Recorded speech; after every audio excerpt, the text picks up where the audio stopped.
Visión de Anáhuac, Alfonso Reyes. Primera parte.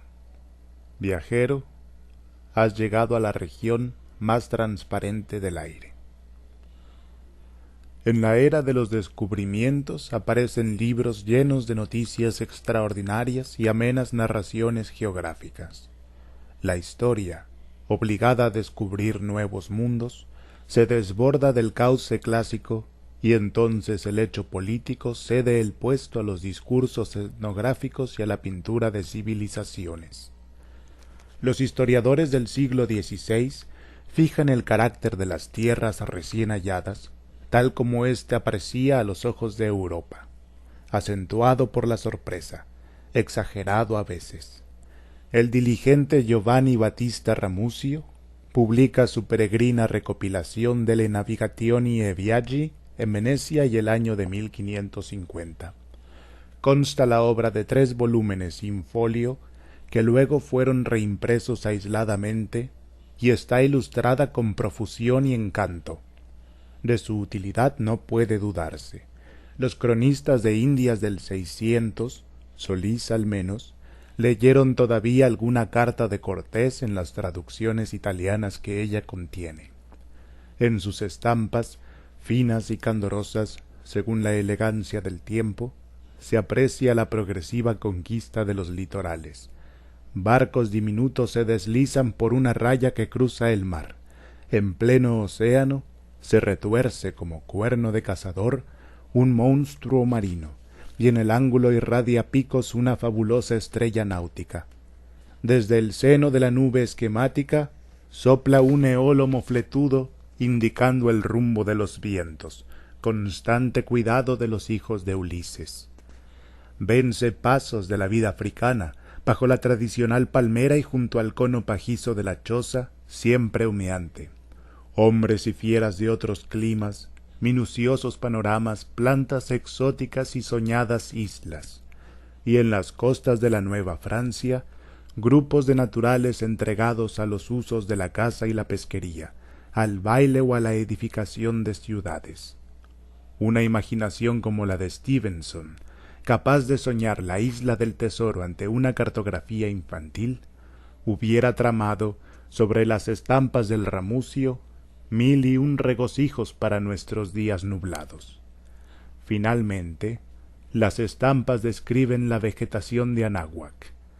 Deténganse aquí nuestros ojos. He aquí un nuevo arte de naturaleza. La mazorca de Ceres y el plátano paradisiaco, las pulpas frutales llenas de una miel desconocida, pero, sobre todo, las plantas típicas, la biznaga mexicana, imagen del tímido puercoespín, el maguey, del cual se nos dice que sorbe sus jugos a la roca, el maguey que se abre a flor de tierra lanzando a los aires su plumero, los órganos paralelos, unidos como las cañas de la flauta y útiles para señalar la linde, los discos del nopal, semejanza del candelabro, conjugados en una superposición necesaria, grata a los ojos. Todo ello nos aparece como una flora emblemática y todo como concebido para blasonar un escudo. En los agudos contornos de la estampa, fruto y hoja, tallo y raíz son caras abstractas, sin color que turbe su nitidez. Esas plantas protegidas de púas nos anuncian que aquella naturaleza no es, como la del sur o las costas, abundante en jugos y baos nutritivos. La tierra de Anáhuac apenas reviste feracidad a la vecindad de los lagos, pero, a través de los siglos, el hombre conseguirá desecar sus aguas, trabajando como castor, y los colonos devastarán los bosques que rodean la morada humana, devolviendo al valle su carácter propio y terrible. En la tierra salitrosa y hostil, destacadas profundamente, erizan sus garfios las garras vegetales defendiéndose de la seca.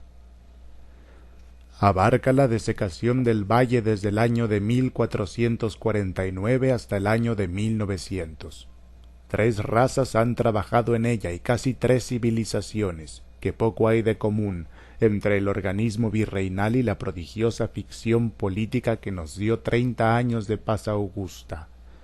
3 regímenes monárquicos, divididos por paréntesis de anarquía, son aquí ejemplo de cómo crece y se corrige la obra del Estado ante las mismas amenazas de la naturaleza y la misma tierra que cavar. De Netzahualcóyotl al segundo Luis de Velasco y de este a Porfirio Díaz, parece correr la consigna de secar la tierra. Nuestro siglo nos encontró todavía echando la última palada y abriendo la última zanja. Es la desecación de los lagos como un pequeño drama con sus héroes y su fondo escénico. Ruiz de Alarcón lo había presentido vagamente en su comedia de El semejante a sí mismo. A la vista del numeroso cortejo, presidido por virrey y arzobispo, se abren las esclusas. Las inmensas aguas entran cabalgando por los tajos. Ese, el escenario, y el enredo, las intrigas de Alonso Arias y los dictámenes adversos de Adrián Boot, el holandés suficiente, hasta que las rejas de la prisión se cierran tras Enrico Martín, que alza su nivel con mano segura. Semejante al espíritu de sus desastres, el agua vengativa espiaba de cerca a la ciudad, turbaba los sueños de aquel pueblo gracioso y cruel, barriendo sus piedras florecidas, acechaba, con ojo azul, sus torres valientes. Cuando los creadores del desierto acaban su obra, irrumpe el espanto social. El viajero americano está condenado a que los europeos le pregunten si hay en América muchos árboles. Les sorprenderíamos hablándoles de una Castilla americana más alta que la de ellos, más armoniosa, menos agria seguramente, por mucho que en vez de colinas la quiebren enormes montañas, donde el aire brilla como espejo y se goza de un otoño perenne.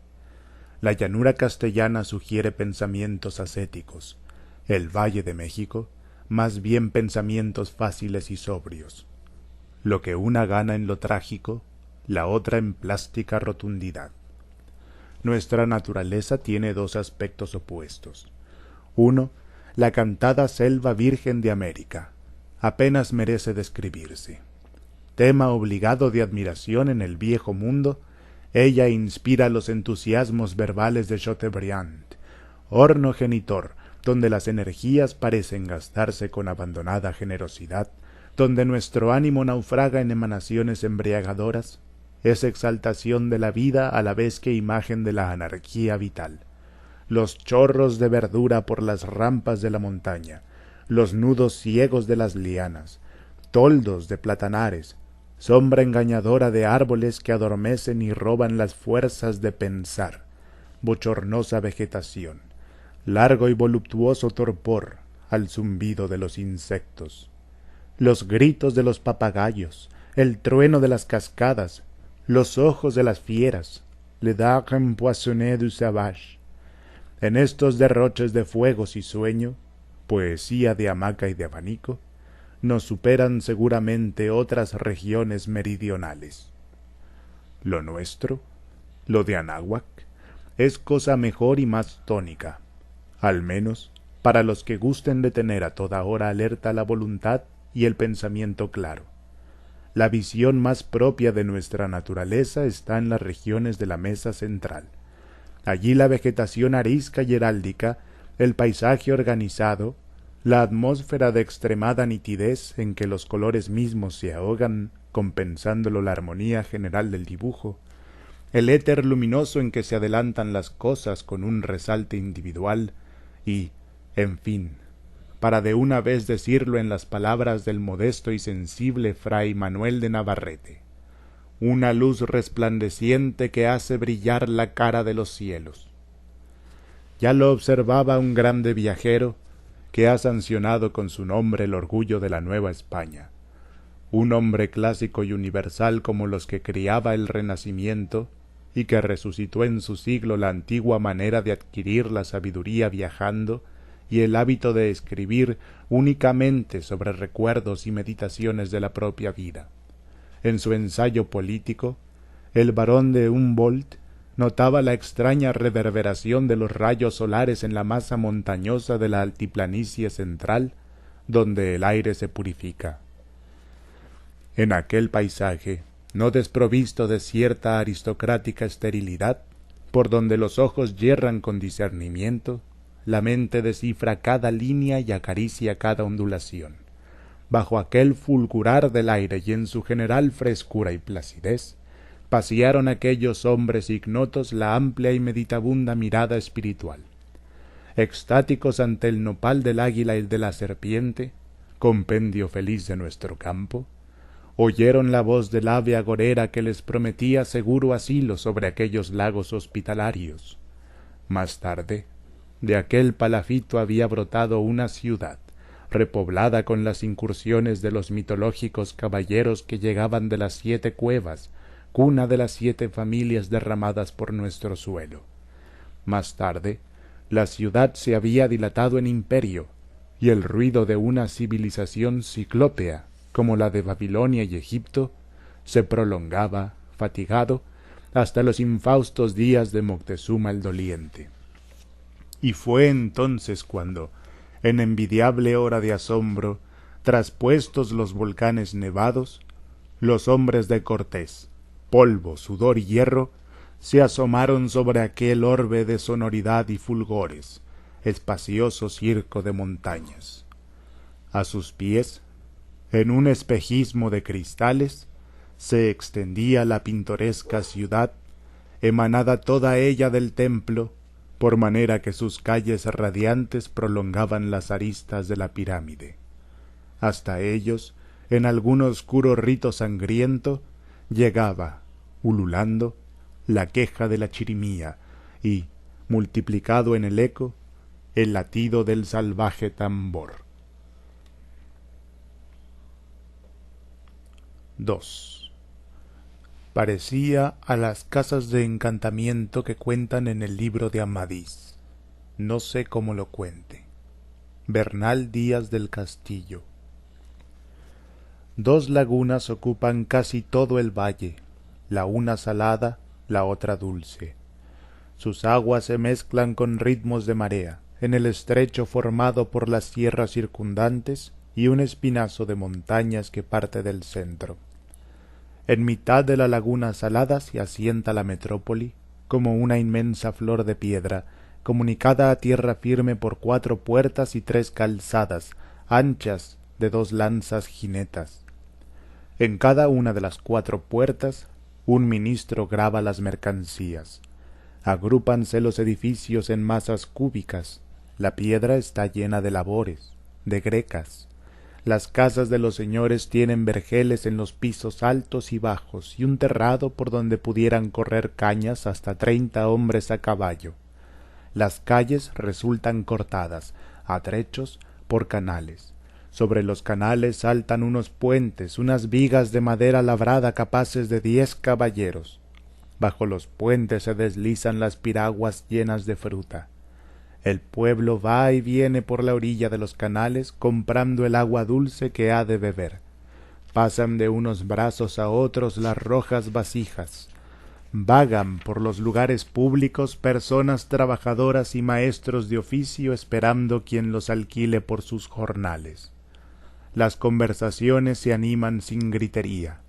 Finos oídos tiene la raza y, a veces, se habla en secreto. Óyense unos dulces chasquidos, fluyen las vocales y las consonantes tienden a licuarse. La charla es una canturía gustosa. Esas ses, esas tles, esas ches que tanto nos alarman escritas, escurren de los labios del indio con una suavidad de aguamiel.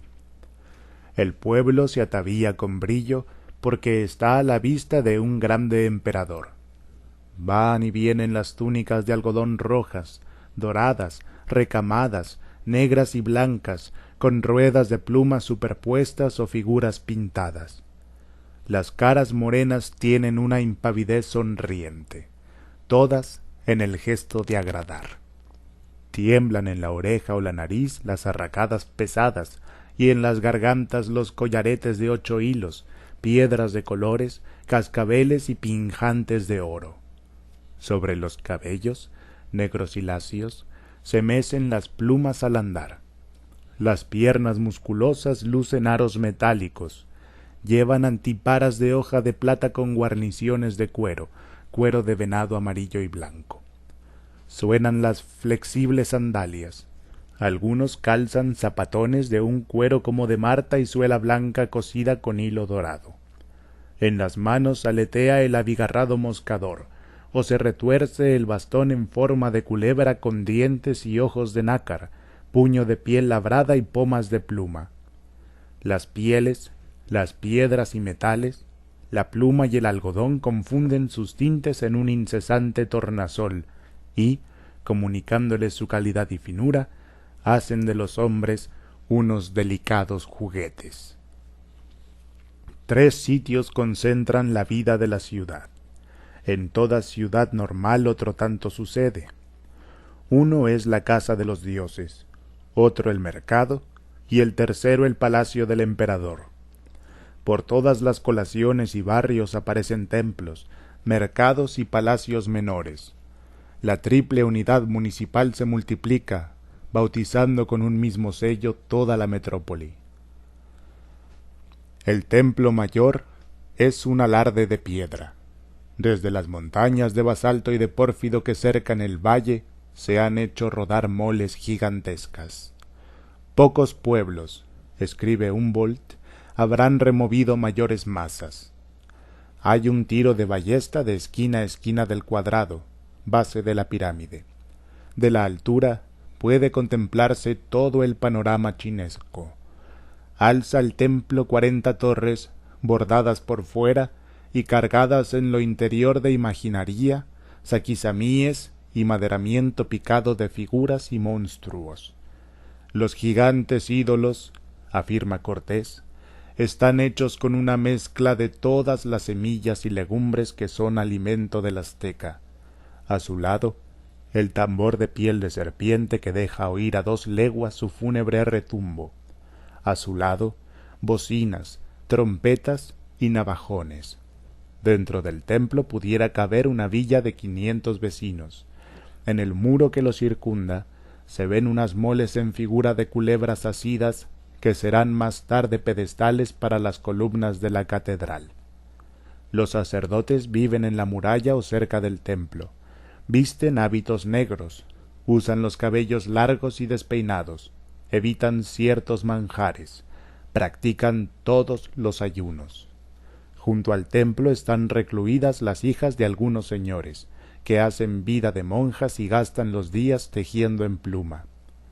Pero las calaveras expuestas y los testimonios ominosos del sacrificio pronto alejan al soldado cristiano, que, en cambio, se explaya con deleite en la descripción de la feria. Se hallan en el mercado, dice, todas cuantas cosas se hallan en toda la tierra, y después explica que algunas más, en punto a mantenimientos, vituallas, platería. Esta plaza principal está rodeada de portales, y es igual a 2 de Salamanca. Discurren por ella diariamente, quiere hacernos creer, 60.000 hombres cuando menos. Cada especie o mercaduría tiene su calle, sin que se consienta confusión. Todo se vende por cuenta y medida, pero no por peso. Y tampoco se tolera el fraude. Por entre aquel torbellino andan siempre disimulados unos celosos agentes, a quienes se ha visto romper las medidas falsas. 10 o 12 jueces, bajo su solio, deciden los pleitos del mercado, sin ulterior trámite de alzada, en equidad y a vista del pueblo.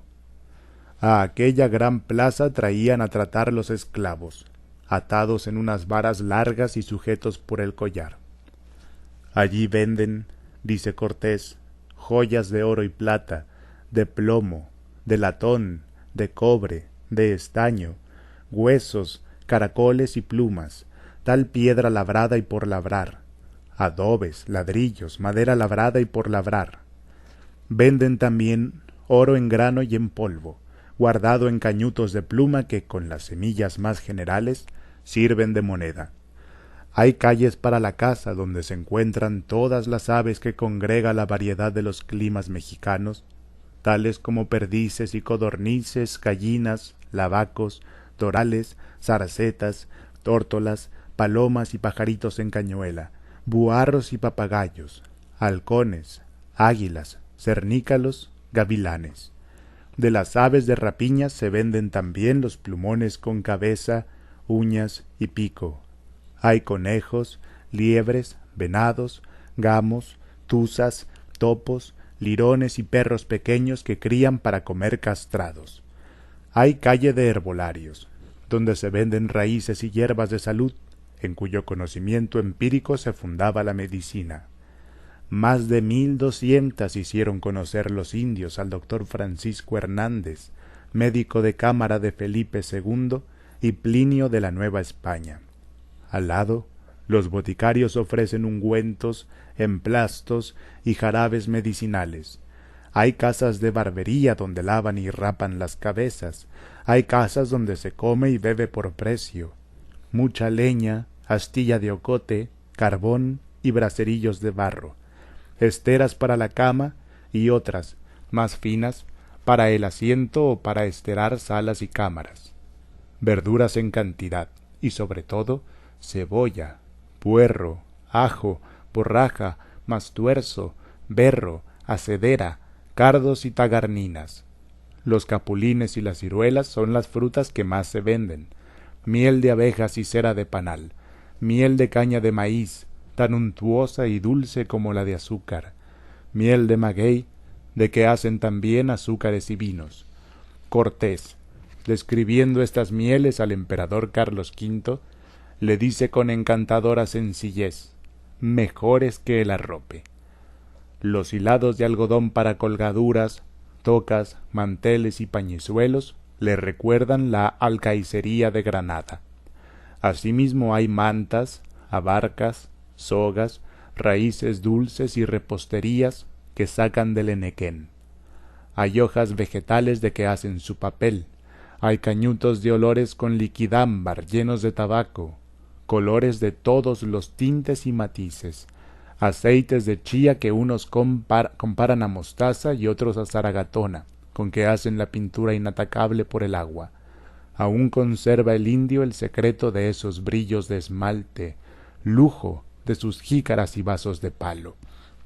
Hay cueros de venado con pelo y sin él, grises y blancos, artificiosamente pintados, cueros de nutrias, tejones y gatos monteses, de ellos adobados y de ellos sin adobar, vasijas, cántaros y jarros de toda forma y fábrica, pintados, vidriados y de singular barro y calidad, maíz en grano y en pan, superior al de las islas conocidas y tierra firme, pescado fresco y salado, crudo y guisado, huevos de gallinas y ánsares, tortillas de huevos de las otras aves.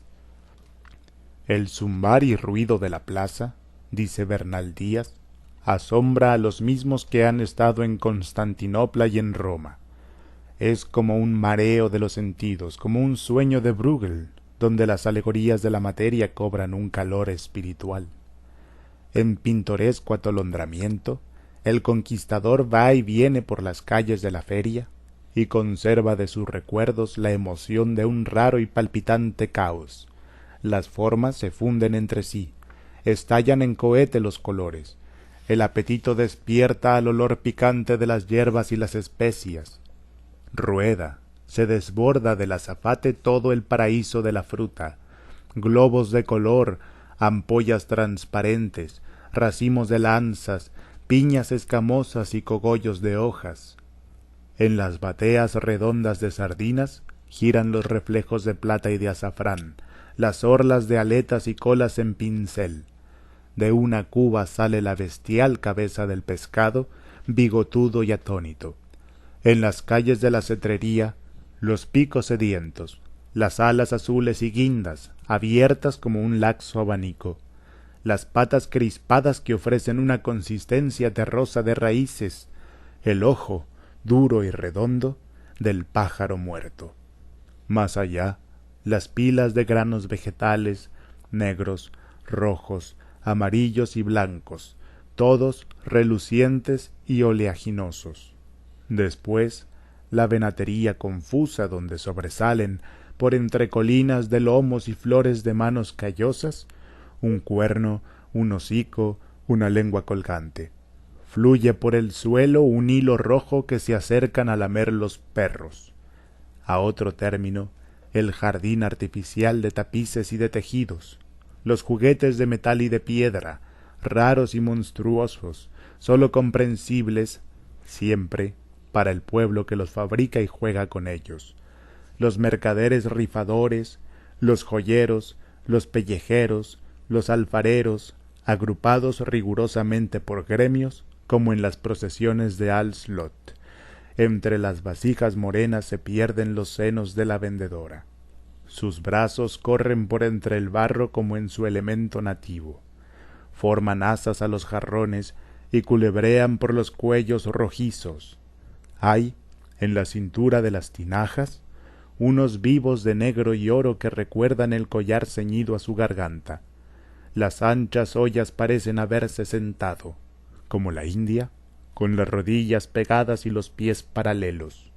El agua, rezumando, gorgoritea en los búcaros olorosos. Lo más lindo de la plaza, declara Gómara, está en las obras de oro y pluma de que contrahacen cualquier cosa y color, y son los indios tan oficiales de esto, que hacen de pluma una mariposa, un animal, un árbol, una rosa, las flores, las hierbas y peñas, tan al propio que parece lo mismo que o está vivo o natural, y acontéceles no comer en todo un día, poniendo, quitando y asentando la pluma, y mirando a una parte y otra, al sol, a la sombra, a la vislumbre, por ver si dice mejor a pelo contra pelo, o al través, de la haz o del envés, y, en fin, no la dejan de las manos hasta ponerla en toda perfección. Tanto sufrimiento pocas naciones le tienen, mayormente donde hay cólera, como en la nuestra. El oficio más primo y artificioso es platero, y así sacan al mercado cosas bien labradas con piedra y hundidas con fuego, un plato chavado, el un cuarto de oro y el otro de plata, no soldado, sino fundido, y en la fundición pegado, una calderica que sacan con su asa, como acá una campana, pero suelta, un pece con una escama de plata y otra de oro, aunque tengan muchas, vacían un papagayo que se le ande la lengua, que se le meneen la cabeza y las alas, funden una mona, que juegue pies y cabeza y tenga en las manos un uso que parezca que hila, o una manzana que parezca que come. Y lo tuvieron a mucho nuestros españoles, y los plateros de acá no alcanzan el primor.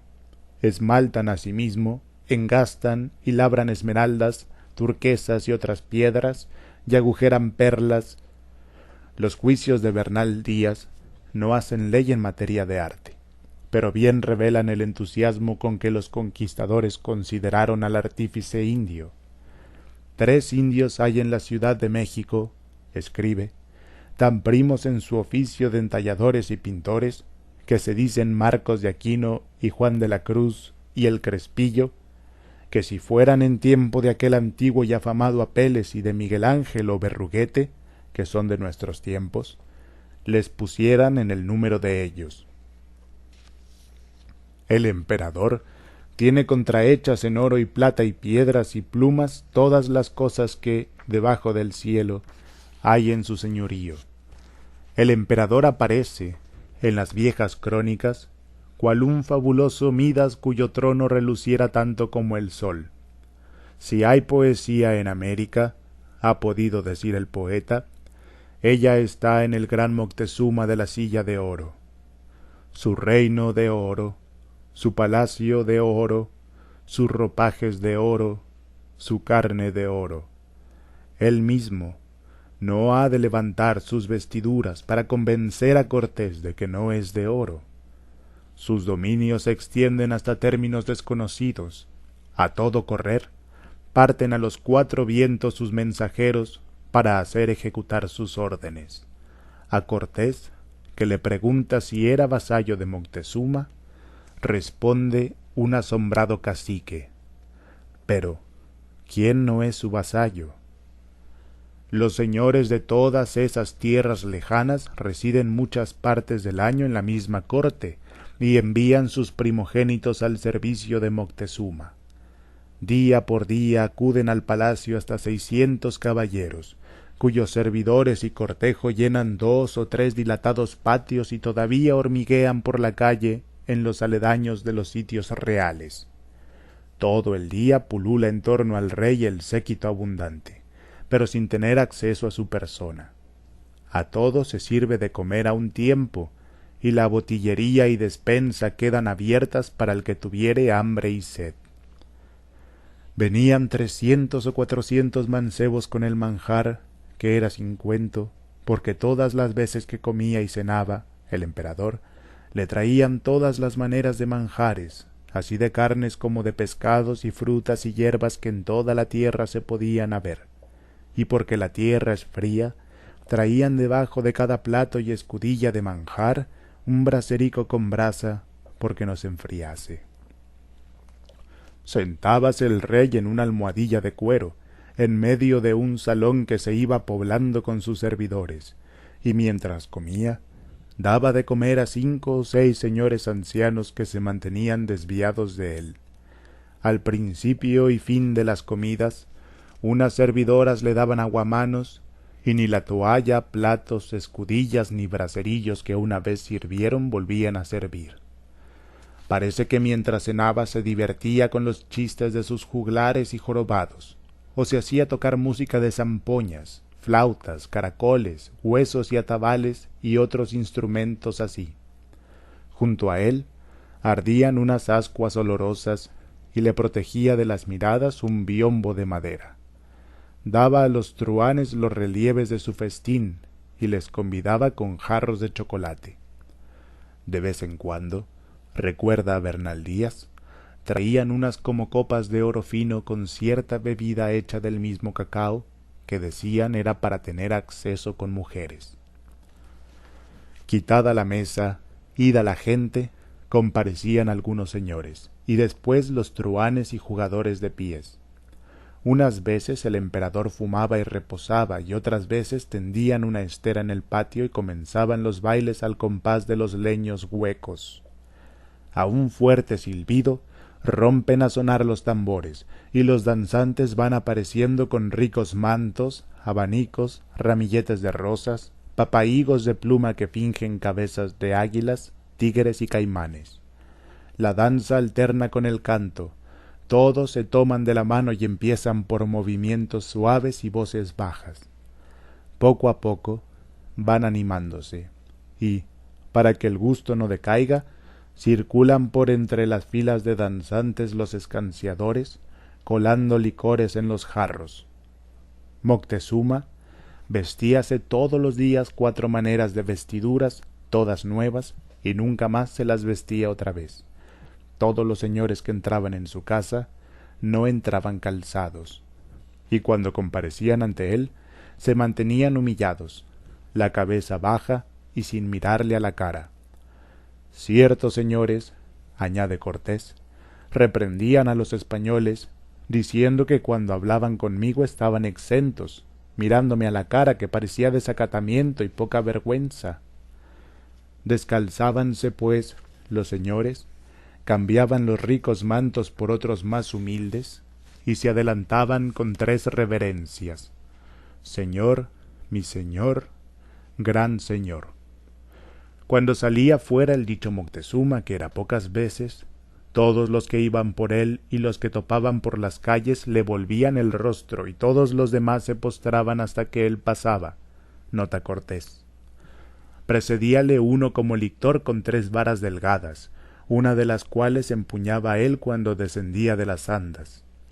Hemos de imaginarlo cuando se adelanta a recibir a Cortés, apoyado en brazos de 2 señores, a pie y por mitad de una ancha calle. Su cortejo, en larga procesión, camina tras él formando 2 hileras, arrimado a los muros. Precédenle sus servidores, que extienden tapices a su paso. El emperador es aficionado a la caza. Sus cetreros pueden tomar cualquier ave a ojeo, según es fama. En tumulto, sus monteros acosan a las fieras vivas, mas su pasatiempo favorito es la caza de altanería, de garzas, milanos, cuervos y picazas. Mientras unos andan a volatería con alzo y señuelo, Moctezuma tira con el arco y la cerbatana. Sus cerbatanas tienen los broqueles y puntería tan largos como un jeme, y de oro. Están adornadas con formas de flores y animales. Dentro y fuera de la ciudad tiene sus palacios y casas de placer, y en cada una su manera de pasatiempo. Ábranse las puertas a calles y plazas, dejando ver patios con fuentes, losados como los tableros de ajedrez, paredes de mármol y jaspe, pórfido, piedra negra, muros veteados de rojo, muros traslucientes, techos de cedro, pino, palma, ciprés, ricamente entallados todos. Las cámaras están pintadas y esteradas, tapizadas otras con telas de algodón, con pelo de conejo y con pluma. En el oratorio hay chapas de oro y plata con incrustaciones de pedrería.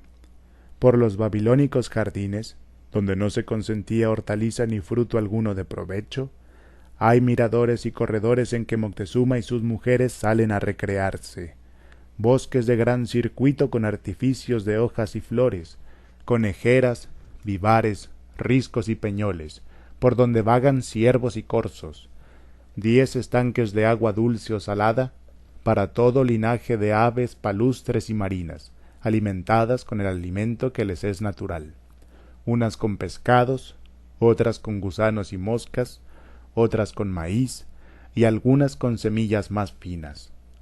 Cuidan de ellas 300 hombres, y otros cuidan de las aves enfermas. Unos limpian los estanques, otros pescan, otros les dan a las aves de comer. Unos son para expulgarlas, otros para guardar los huevos, otros para echarlas cuando encloquecen, otros las pelan para aprovechar la pluma. A otra parte se hallan las aves de rapiña, desde los cernícalos y alcotanes hasta el águila real, guarecidas bajo toldos y provistas de sus alcándaras. También hay leones enjaulados, tigres, lobos, adives, zorras, culebras, gatos, que forman un infierno de ruidos y a cuyo cuidado se consagran otros 300 hombres. Y para que nada falte en este museo de historia natural, hay aposentos donde viven familias de albinos, de monstruos, de enanos, corcovados y demás contrahechos. Había casas para granero y almacenes, sobre cuyas puertas se veían escudos que figuraban conejos, y donde se aposentaban los tesoreros, contadores y receptores, casas de armas cuyo escudo era un arco con 2 aljabas, donde había dardos, hondas, lanzas y porras, broqueles y rodelas, cascos, grebas y brazaletes, bastos con navajas de pedernal, varas de 1 y 2 gajos, piedras rollizas hechas a mano, y unos como paveses que al desenrollarse cubrían todo el cuerpo del guerrero. 4 veces el conquistador anónimo intentó recorrer los palacios de Moctezuma. 4 veces renunció, fatigado. 3. La flor, madre de la sonrisa, el nigromante. Si en todas las manifestaciones de la vida indígena la naturaleza desempeñó función tan importante como la que revelan los relatos del conquistador, si las flores de los jardines eran el adorno de los dioses y de los hombres, al par que motivos utilizados de las artes plásticas y jeroglíficas, tampoco podían faltar en la poesía. La era histórica en que llegan los conquistadores a México procedía precisamente de la lluvia de flores que cayó sobre las cabezas de los hombres al finalizar el 4º sol cosmogónico. La tierra se vengaba de sus escaseces anteriores, y los hombres agitaban las banderas de júbilo. En los dibujos del Códice Vaticano se la representa por una figura triangular adornada con torsales de plantas, la diosa de los amores lícitos, colgada de un festón vegetal, baja hacia la tierra mientras las semillas revientan en lo alto, dejando caer hojas y flores. La materia principal para estudiar la representación artística de la planta en América se encuentra en los monumentos de la cultura que floreció por el Valle de México inmediatamente antes de la conquista. La escritura jeroglífica ofrece el material más variado y más abundante. Flor era uno de los 20 signos de los días. La flor es también signo de lo noble y lo precioso, y asimismo representa los perfumes y las bebidas. También surge de la sangre del sacrificio y corona el signo jeroglífico de la oratoria. Las guirnaldas, el árbol, el maguey y el maíz alternan en los jeroglíficos de lugares. La flor se pinta de un modo esquemático, reducida a estricta simetría, ya vista por el perfil o ya por la boca de la corola. Igualmente, para la representación del árbol se usa de un esquema definido. Ya es un tronco que se abre en 3 ramas iguales rematando en haces de hojas, o ya son 2 troncos divergentes que se ramifican de un modo simétrico. En las esculturas de piedra y barro hay flores aisladas, sin hojas, y árboles frutales radiantes, unas veces como atributos de la divinidad, otras como adornos de la persona o decoración exterior del utensilio. En la cerámica de Cholula, el fondo de las ollas ostenta una estrella floral, y por las paredes internas y externas del vaso corren cálices entrelazados. Las tazas de las hilanderas tienen flores negras sobre fondo amarillo, y en ocasiones la flor aparece meramente evocada por unas fugitivas líneas. Busquemos también en la poesía indígena la flor, la naturaleza y el paisaje del valle. Hay que lamentar como irremediable la pérdida de la poesía indígena mexicana. ¿Podrá la erudición descubrir aislados ejemplares de ella o probar la relativa fidelidad con que algunos otros fueron romanceados por los misioneros españoles? Pero nada de eso, por muy importante que sea, compensará nunca la pérdida de la poesía indígena como fenómeno general y social. Lo que de ella sabemos se reduce a angostas conjeturas y a tal o cual ingenuo relato conservado por religiosos que acaso no entendieron siempre los ritos poéticos que describían, así como se reduce lo que de ella imaginamos a la fabulosa juventud de Netzahualcóyotl, el príncipe desposeído que vivió algún tiempo bajo los árboles, nutriéndose con sus frutos y componiendo canciones para solazar su destierro. De lo que pudo haber sido el reflejo de la naturaleza en aquella poesía quedan, sin embargo, algunos curiosos testimonios, los cuales, a despecho de probables adulteraciones, parecen basarse sobre elementos primitivos legítimos e inconfundibles. Trátase de viejos poemas escritos en lengua náhua, de los que cantaban los indios en sus festividades y a los que se refiere Cabrera y Quintero en su Escudo de Armas de México, 1746. Aprendidos de memoria, ellos transmitían de generación en generación las más minuciosas leyendas epónimas y también las reglas de la costumbre. Quien los tuvo a la mano los pasó en silencio, tomándolos por composiciones hechas para honrar a los demonios. El texto actual de los únicos que poseemos no podría ser una traslación exacta del primitivo, puesto que la Iglesia hubo de castigarlos, aunque toleró, por inevitable, la costumbre gentil de recitarlos en banquetes y bailes. En 1555, el concilio provincial ordenaba someterlos a la revisión del ministro evangélico, y 3 años después se renovaba a los indios la prohibición de cantarlos sin permiso de sus párrocos y vicarios.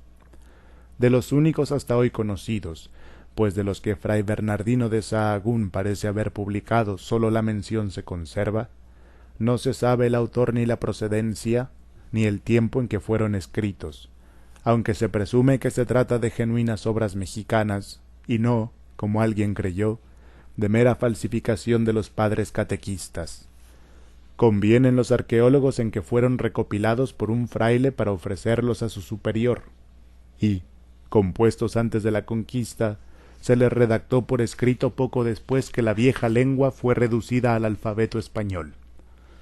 Tan alterados e indirectos como nos llegan, ofrecen estos cantares un matiz de sensibilidad lujuriosa que no es, en verdad, propio de los misioneros españoles, gente apostólica y sencilla, de más piedad que imaginación.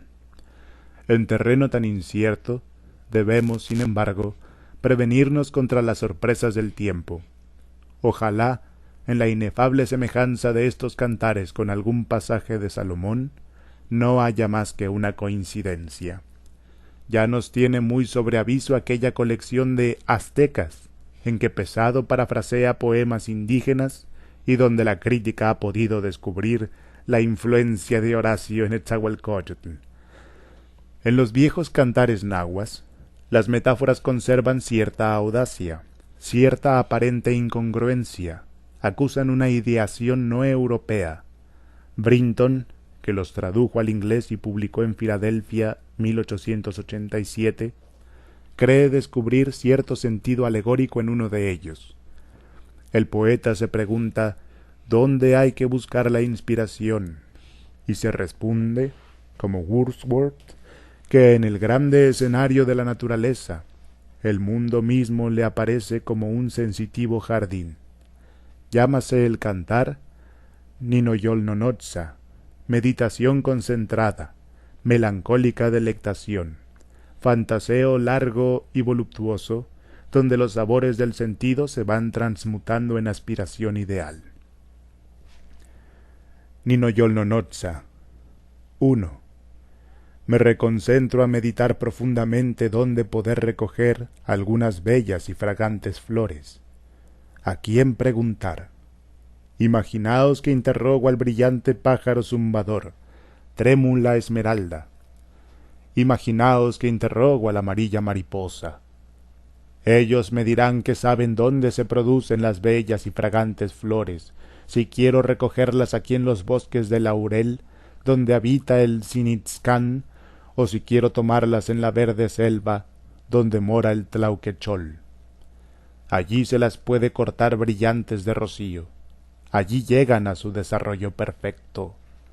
Tal vez podré verlas, si es que han aparecido ya, ponerlas en mis haldas, y saludar con ellas a los niños, y alegrar a los nobles. 2. Al pasear, oigo como si verdaderamente las rocas respondieran a los dulces cantos de las flores. Responden las aguas lucientes y murmuradoras. La fuente azulada canta, se estrella y vuelve a cantar. El cenzontle le contesta. El coyoltotl suele acompañarle, y muchos pájaros canoros esparcen en derredor sus gorjeos como una música. Ellos bendicen a la tierra, haciendo escuchar sus dulces voces. 3. Dije, exclamé, ojalá no os cause pena a vosotros, amados míos, que os habéis parado a escuchar. Ojalá que los brillantes pájaros zumbadores acudan pronto.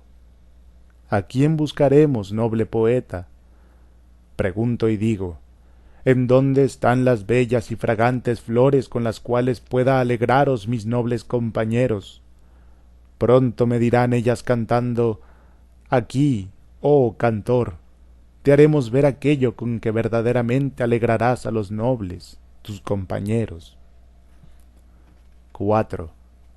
Condujéronme entonces al fértil sitio de un valle, sitio floreciente donde el rocío se difunde con brillante esplendor, donde vi dulces y perfumadas flores cubiertas de rocío, esparcidas en derredor a manera de arcoíris.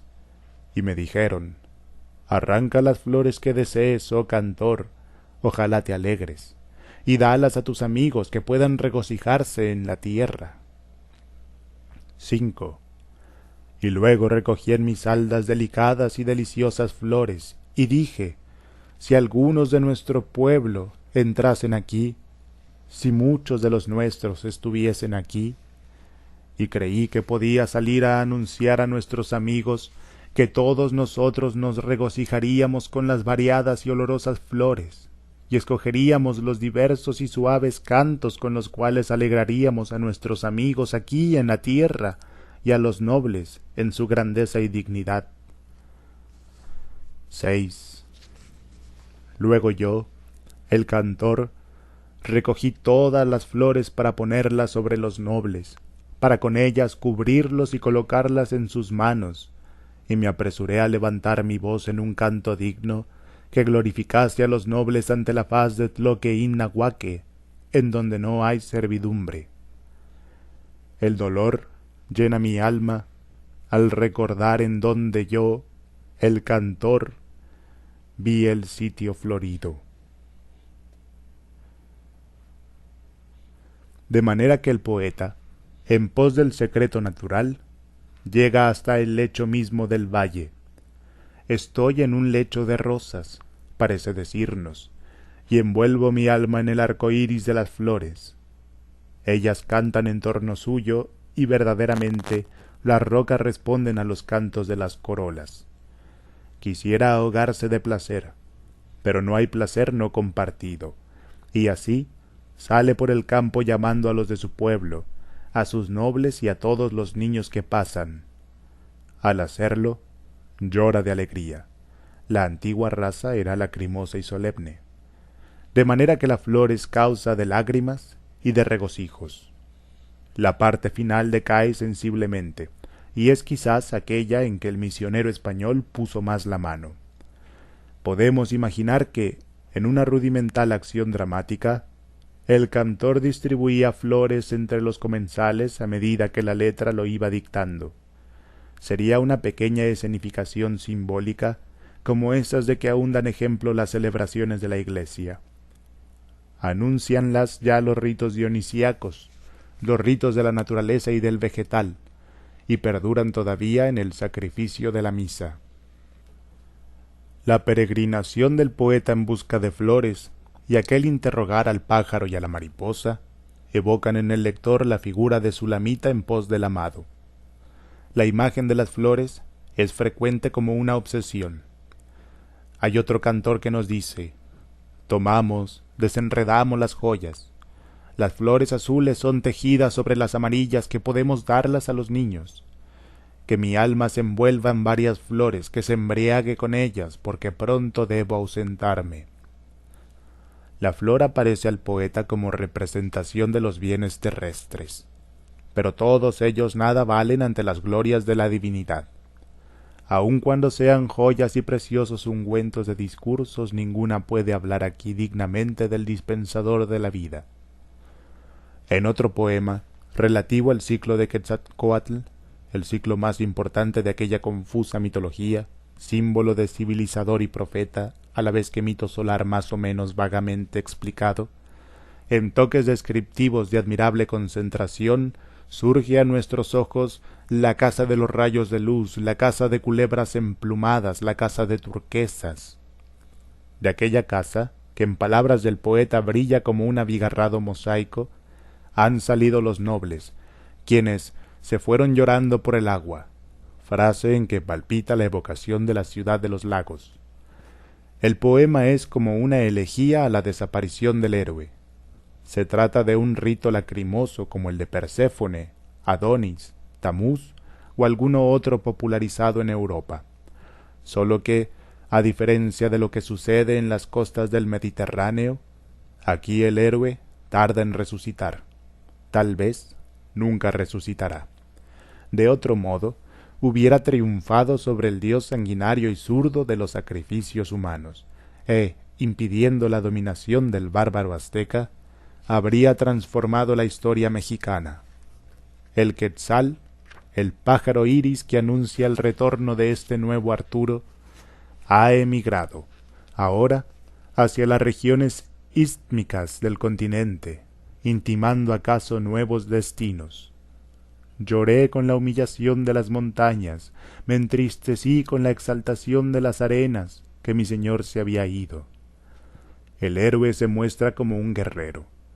En nuestras batallas estaba mi señor adornado con plumas. Y, a pocas líneas, estas palabras de desconcertante sintetismo: Después que se hubo embriagado, el caudillo lloró. Nosotros nos glorificamos de estar en su habitación. Metióme el rey en su cámara, gozarnos hemos y alegrarnos hemos en ti, cantar de cantares. El poeta tiene muy airosas sugestiones. Yo vengo de Nonohualco, dice, como si trajera pájaros al lugar de los nobles, y también lo acosa la obsesión de la flor. Yo soy miserable, miserable como la última flor. 4. But glorious it was to see how the open region was filled with horses and chariots. Bunyan, The Pilgrim's Progress. Cualquiera que sea la doctrina histórica que se profese, y no soy de los que sueñan en perpetuaciones absurdas de la tradición indígena, y ni siquiera fío demasiado en perpetuaciones de la española, nos une con la raza de ayer, sin hablar de sangres, la comunidad del esfuerzo por domeñar nuestra naturaleza brava y fragosa, esfuerzo que es la base bruta de la historia. Nos une también la comunidad, mucho más profunda, de la emoción cotidiana ante el mismo objeto natural. El choque de la sensibilidad con el mismo mundo labra, engendra un alma común, pero cuando no se acepta lo uno ni lo otro, ni la obra de la acción común, ni la obra de la contemplación común, convéngase en que la emoción histórica es parte de la vida actual, y, sin su fulgor, nuestros valles y nuestras montañas serían como un teatro sin luz. El poeta ve, al reverberar de la luna en la nieve de los volcanes, recortarse sobre el cielo el espectro de doña Mariana, acosada por la sombra del flechador de estrellas, o sueña con el hacha de cobre en cuyo filo descansa el cielo, o piensa que escucha en el descampado el llanto funesto de los mellizos que la diosa vestida de blanco lleva a las espaldas. No le neguemos la evocación, no desperdiciemos la leyenda. Si esa tradición nos fuere ajena, está como quiera en nuestras manos, y sólo nosotros disponemos de ella. No renunciaremos, oh Keats, a ningún objeto de belleza, engendrador de eternos goces. Madrid, 1915. Sigue un anexo que Alfonso Reyes escribió muchos años después a su regreso a México, después de vivir en España. Palinodia del polvo. ¿Es esta la región más transparente del aire? ¿Qué habéis hecho entonces de mi alto valle metafísico? ¿Por qué se empaña? ¿Por qué se amarillece? Corren sobre él como fuegos fatuos los remolinillos de tierra. Caen sobre él los mantos de sepia, que roban profundidad al paisaje y precipitan en un solo plano espectral lejanías y cercanías, dando a sus rasgos y colores la irrealidad de una calcomanía grotesca, de una estampa vieja artificial, de una hoja prematuramente marchita. Mordemos con asco las arenillas, y el polvo se agarra en la garganta, nos tapa la respiración con las manos. Quiere asfixiarnos y quiere estrangularnos. Subterráneos alaridos llegan solapados en la polvareda, que debajo de su manta al rey mata. Llegan descargas invisibles, ataque artero y sin defensa, lenta dinamita microbiana, átomos en sublevación y en despecho contra toda forma organizada, la energía supernumeraria de la creación resentida de saberse inútil, venganza y venganza del polvo, lo más viejo del mundo. Último estado de la materia, que nació entre la bendición de las aguas y, a través de la viscosidad de la vida, se reduce primero a la estatuaria mineral, para estallar finalmente en esta disgregación diminuta de todo lo que existe. Microscopía de las cosas, camino de la nada, aniquilamiento sin gloria, desmoronamiento de inercias, entropía, venganza y venganza del polvo, lo más bajo del mundo. Oh desecadores de lagos, taladores de bosques, cercenadores de pulmones, rompedores de espejos mágicos. Y cuando las montañas de Andesita se vengan abajo, en el derrumbe paulatino del circo que nos guarece y ampara, veréis cómo, sorbido en el negro embudo giratorio, tromba de basura, nuestro valle mismo desaparece. Cansado el desierto de la injuria de las ciudades, cansado de la planta humana que urbaniza por donde pasa, apretado el polvo contra el suelo, cansado de esperar por siglos de siglos, he aquí, arroja contra las graciosas flores de piedra, contra las moradas y las calles, contra los jardines y las torres, las nefastas caballerías de Atila, la ligera tropa salvaje de grises y amarillas pezuñas. Venganza y venganza del polvo. Planeta condenado al desierto, la onda musulmana de la tolvanera se apercibe a barrer tus rastros. Y cuando ya seamos hormigas, el estado perfecto, discurriremos por las avenidas de conos hechos de briznas y de tamo, orgullosos de acumular los tristes residuos y pelusas, incapaces de la unidad, sumando huérfanos de la suma, incapaces del individuo, incapaces de arte y de espíritu, que sólo se dieron entre las repúblicas más insolentes, cuya voz ya apenas se escucha, que la gloria es una fatiga tejida de polvo y de sol. Porvenir menguado, polvo y sopor. No te engañes, gente que funda en subsuelo blando, donde las casas se hunden, se cuartean los muros y se descascan las fachadas. Ríndense uno a uno tus monumentos. Tu bate, hecho polvo, no podrá sonar su clarín. Tus iglesias, barcos en resaca, la plomada perdida, enseñan ladeadas las cruces. Oh valle, eres mar de parsimonioso vaivén. La medida de tu onda escapa a las generaciones. Oh figura de los castigos bíblicos, te hundes y te barres. 100 pueblos apedrearon este valle, dice tu poeta. Pasen y compren, todo está cuidadosamente envuelto en polvo. La catástrofe geológica se espera jugando, origen del arte, que es un hacer burlas con la muerte. Nápoles y México, suciedad y canción, decía Caruso. Tierras de disgregación volcánica, hijas del fuego, madres de la ceniza. La pipa de lava es el compendio. Un odiseo terreno surcado de cicatrices, fuma en ella su filosofía disolvente. Stevenson se confiesa un día, horrorizado, que toda materia produce contaminación pulverulenta, que todo se liga por suciedad. ¿Cuál sería, oh Ruskin, la verdadera ética del polvo? En el polvo se nace, en él se muere. El polvo es el alfa y el omega. ¿Y si fuera el verdadero Dios? ¿Acaso el polvo sea el tiempo mismo, sustentáculo de la conciencia? ¿Acaso el corpúsculo material se confunda con el instante?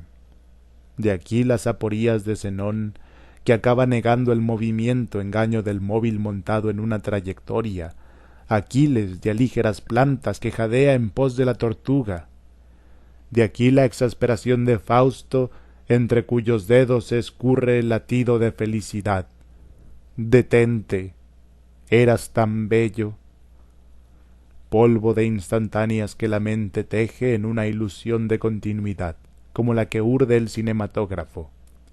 Por la ley del menor esfuerzo, el ahorro de energía, de Fermat, el ser percibe por unidades, creándose para sí aquella aritmética biológica de que habla Charles Henry, aquella noción de los números cardinales en que reposa la misma teología de Santo Tomás. El borrón de puntos estáticos sucesivos deposita, en los pozos del alma, la ilusión del fluir bergsoniano. Las mónadas irreducibles de Leibniz se traban como átomos ganchudos. La filosofía natural se debate en el conflicto de lo continuo y lo discontinuo, de la física ondulatoria, enamorada de su éter caballo, y la física corpuscular o radiante sólo atenta al átomo jinete. El polvo cabalga en la onda o es la onda. El cálculo infinitesimal mide el chorro del tiempo, el cálculo de los cuantos clava sus tachuelas inmóviles. La síntesis, la continuidad, dice Einstein, es una estructura del espacio, es un campo a lo Faraday. La unidad es foco energético, fenómeno, átomo, grano tal vez de polvo. Heráclito, maestro del flujo, se deja medir a palmos por Demócrito, el captador de arenas. El río, diría Góngora, se resuelve en un rosario de cuentas. ¿Por qué no imaginar a Demócrito en aquella hora de la mañana cuando hablan las musas según pretendían los poetas, reclinado sobre sus estudios, la frente en la mano, pasajeramente absorto en uno de aquellos bostezos de la atención que el estro aprovecha para alancear la conciencia con partículas de la realidad circundante, metralla del polvo del mundo, herida cósmica que acaso alimenta las ideas? Un rayo de sol, tibio todavía de amanecer, cruza la estancia como una bandera de luz, como una vela fantasmal de navío, red vibratoria que capta en su curso la vida invisible del espacio, deja ver, a los ojos del filósofo atónito, todo ese enjambre de polvillo que llena el aire. Una zarabanda de puntos luminosos va y viene, como cardumen azorado que en vano pretende escapar a la redada de luz. El filósofo hunde la mano en el sol, la agita levemente y organiza torbellinos de polvo. La intuición estalla, nace en su mente la figura del átomo material que no existiría sin el polvo. El átomo es el último término de la divisibilidad en la materia, en la intención, al menos, porque cada vez admite divisores más íntimos. Sin el átomo, la materia sería destrozable y no divisible.